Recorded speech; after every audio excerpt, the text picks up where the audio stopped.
નમસ્કાર મિત્રો જાફરાબાદમાં શું ટોળાશાહી ચાલે છે? કાયદો અભરાઈએ ચડી ગયો છે. લોકોને ડર નથી પોલીસથી, કાયદાથી કશું. અવારનવાર હુમલાના સમાચાર સામે આવે છે, પરંતુ હવે જે ઘટના સામે આવી છે એ દ્રશ્યો જોઈ તમે કંપી ઉઠશો. શું કોઈ આ પ્રકારે પણ માર મારી શકે? બાંધીને માર મારવામાં આવે એટલી ક્રૂરતા, એટલો ગુસ્સો શા માટે? વાત કંઈક એવી છે કે 4-5 દિવસ પહેલાનો આ વિડીયો છે, સોશિયલ મીડિયામાં ભારે વાયરલ થઈ રહ્યો છે. આ વિશે માહિતી મેળવી ત્યારે ખબર પડી કે રોહિસા ગામનો છે, જાફરાબાદના, અને ત્યાં લોકોને તેવું લાગ્યું કે આ ભાઈ છોકરા ચોરી રહ્યા છે. જે બાદ લોકોએ તેને મારીને તોડી નાખ્યો, તેને બાંધીને માર માર્યો. આ તે કેવી ક્રૂરતા! અને શું લોકો એ પ્રકારે તેને મારી રહ્યા છે ત્યારે લોકોને શું વિચાર પણ હતો, એ ડર પણ હતો કે તેની સાથે શું થઈ શકે છે? જો કે ભૂતકાળમાં પણ આવી ઘટનાઓ સામે આવી ચૂકી છે, પછી સુરતથી હોય, ગુજરાત દેશથી, અલગ અલગ વિસ્તારથી હોય. આ પ્રકારની ઘટનાઓ શા માટે બને છે અને કાયદાકીય ભાષામાં આને મોબ લિન્ચિંગ કહેવામાં આવે છે, તેની વિશે થોડી માહિતી મેળવી લઈએ. મોબ લિન્ચિંગ સમાજ માટે ગંભીર અને ચિંતાજનક વિષય છે.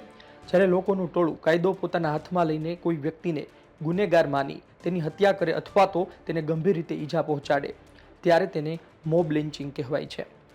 મોબ લિન્ચિંગ થવાના કારણો શું છે? તો છે કે સોશિયલ મીડિયા પર અફવાઓ, વોટ્સએપ કે ફેસબુક પર ફેલાતી ખોટી માહિતી, જેમ કે બાળચોરી હોય, ગૌ તસ્કરીની શંકા હોય. બીજું છે ન્યાયતંત્ર પર અવિશ્વાસ. જ્યારે લોકોને લાગે કે પોલીસ કે કોર્ટ ઝડપથી ન્યાય નહીં આપે, ત્યારે તેઓ જાતે ન્યાય કરવાનો પ્રયાસ કરે છે. ત્રીજું છે કોમી કે જાતિગત વૈમનસ્ય, ધર્મ કે જ્ઞાતિના નામે ફેલાતો દ્વેષ. ગંભીર પરિણામો શું શું આવે? નિર્દોષના જીવ. ઘણીવાર માત્ર શંકાના આધારે નિર્દોષ વ્યક્તિઓએ જીવ ગુમાવવો પડે છે. કાયદો અને વ્યવસ્થા. લોકશાહીમાં કાયદાનું શાસન નબળું પડે છે અને અરાજકતા ફેલાય છે. સામાજિક ડર. સમાજમાં અસલામતી અને એકબીજા પ્રત્યે અવિશ્વાસની ભાવના જન્મે છે. કાયદો શું કહે છે? ભારતીય ન્યાય સંહિતાની 103(2) હેઠળ હવે મોબ લિન્ચિંગ માટે કડક જોગવાઈ છે. જો હુમલામાં હાડકું તૂટવું, અંગ નકામું થવું કે જીવલેણ ઈજા થાય તો ગુનેગારને 7 વર્ષથી લઈ આજીવન કેદ સુધીની સજા થઈ શકે છે. સુપ્રીમ કોર્ટ પણ નિર્દેશ આપી ચૂકી છે કે રાજ્ય સરકારોએ આવા કિસ્સાઓ રોકવા માટે વિશેષ નોડલ ઓફિસરની નિમણૂક કરવી જોઈએ. આપણે શું કરી શકીએ? કોઈ પણ માહિતીની પુષ્ટિ કર્યા વગર તેને સોશિયલ મીડિયા પર ફોરવર્ડ ન કરો. જો તમારી આસપાસ આવી કોઈ ઘટના બનવાની શક્યતા જણાય છે તો પોલીસને જાણ કરો.